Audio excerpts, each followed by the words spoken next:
there's 5 main things that I try to do every day. The first is I ignore emotion. Secondly, you have to be confident, and the best way to be confident is to be prepared. I also make sure to empathize with the customer, and that means to actually listen to what they're saying. And finally, you have to work hard. You have to be able to discipline yourself to get out there and do the work that it takes to be successful. Everyone has what's called the fear of failure. I've experienced it, everyone who's knocked doors has. The main thing with it, if you're not confident in what you're doing and you're scared to fail, you've already lost. You have to be able to put yourself out there and move past that feeling in your gut and just get out and do it. Everyone has a reason why they will buy, and everyone has a reason why they won't. You just have to ignore the fact and realize that you're gonna get told no. When I'm out there knocking and I look on my street sheet and I see 4 or 5 X's in a row, I start to get excited because I know a sale is coming. You have to hear no to get yes. With the fear of failure, the easiest way to kill the fear of failure is to do the things that you're afraid of. So to get out there on the doors, actually do the work, and put your time in studying so that you're confident enough to know what you're talking about to reiterate it to someone else. If you're not confident, the customer is going to see that. They can actually read you when you're on the doors talking to them. If your voice is fluctuating, if you're shaking, if you're looking around, they're going to know that you don't believe in what you're saying to them. So one thing, they're going to have trust issues. People will buy a security system from you because they trust you. Truthfully, not every person has actually thought about getting an alarm system for their house. So when someone brings up an objection or a condition, you have to legitimately listen to what they're saying and help them move past that. Okay? You can't just wipe off their objection like it doesn't matter. You actually have to address it and help them get past it. Because a lot of people, they don't understand how alarms work. All they've heard is things from their neighbors, things from their friends. Some things might be negative. So you actually have to explain to them and let them see themselves using the system.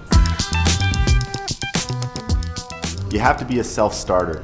You have to be able to just get out on the doors and do the work it takes to be successful in this industry. You don't have a boss breathing down your neck or looking over your shoulder to make sure that you're doing what you're supposed to be doing. You have to have the drive to go out and do it yourself. You have to be determined. You have to have a goal. You have to have an end in mind. You have to know where you're going. If a rep comes out for the summer and he doesn't have any roadmap of where he's going or why he's doing it, what he's doing it for, he's already lost the battle because nothing's going to keep him going on the long, hard months and days in July and August. There's 5 major points to the pitch. The first one is your introduction. Now, in your introduction, it's very important because this is when we're qualifying the customer. You make sure that they're the homeowner so that you can actually set up a system in their house. Are you the owner here? Yeah? Have you guys heard what we're doing in the neighborhood yet from any of the neighbors? No? The second thing is you're breaking preoccupation. You have to get them to pay attention to you in the first 10 to 15 seconds, otherwise you've already lost them. After that, you transition into what we're doing. What's the reason why we're out here? Just the reason we're coming through, you probably notice a lot of people have the systems, like with signs in the front yards, that type of thing. Yeah, absolutely. That's when we create a problem.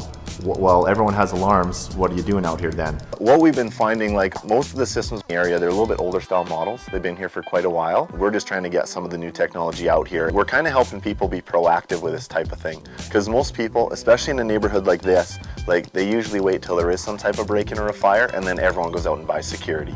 And there's been break-ins in the neighborhood too. We find like most neighborhoods, like not saying that this is a bad neighborhood by any means, but every neighborhood has little things that happen, right? So what we've been finding is usually that's when people kind of get their hand caught in the cookie jar, because the systems can usually be pretty expensive. Like to cover a home this size, you'd be looking at about like $1,200 to $1,500 in equipment upgrades to cover the whole home. So that's when we transfer into what's in it for the customer. Now, what's in it for the customer is basically what we do is we pay for all the upfront costs with the system, all their equipment, installation, and all the warranty costs. Now, at this point, that's basically when you start to put them in the same boat as all the neighbors. So you're telling them that, okay, the Smiths, the Joneses, the Wisniewskis, those people have all got the system. And again, that makes them want to get the system because it builds credibility in your company and in yourself because you've been in their neighborhood and you actually know some of the neighbors' names. And that's where I bring up price. Everyone that you see with a sign or a sticker, they're obviously paying monthly with these, right? You're always trying to move forward on emotion. People are not gonna purchase on benefits or on features.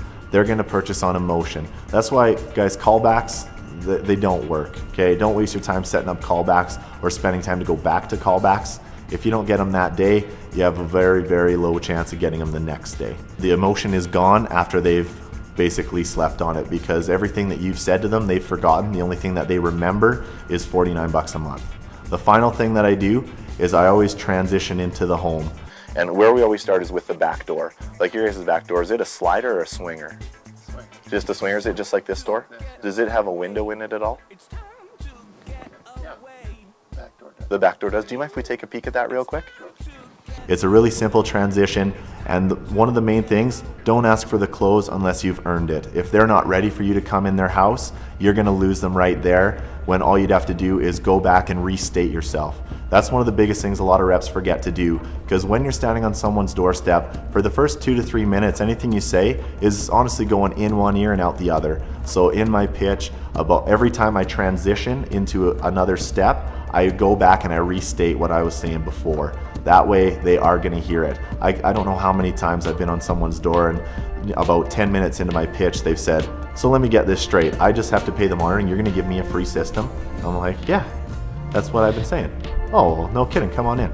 So after I set down my binder at the table, that's when I'm actually painting a physical picture of how the system will look and work in their home.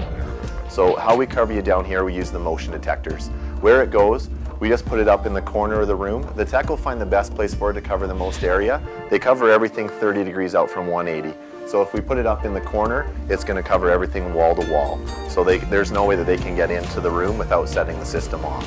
All these questions are basically geared to get the customer thinking about places that are vulnerable in their house, things that they have actually thought about before but have never really addressed.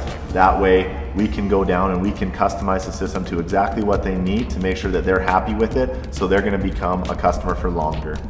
After that, I tell them, so in that package, there's a lot of information in there. It's just going to answer a few more of your questions. Do you mind if we have a seat at the table real quick? That's when I start going through the folder. In here, this has all of our phone numbers and websites for our company. We're your monitoring company. We do your service and your installation. First thing I do is I always start with the equipment.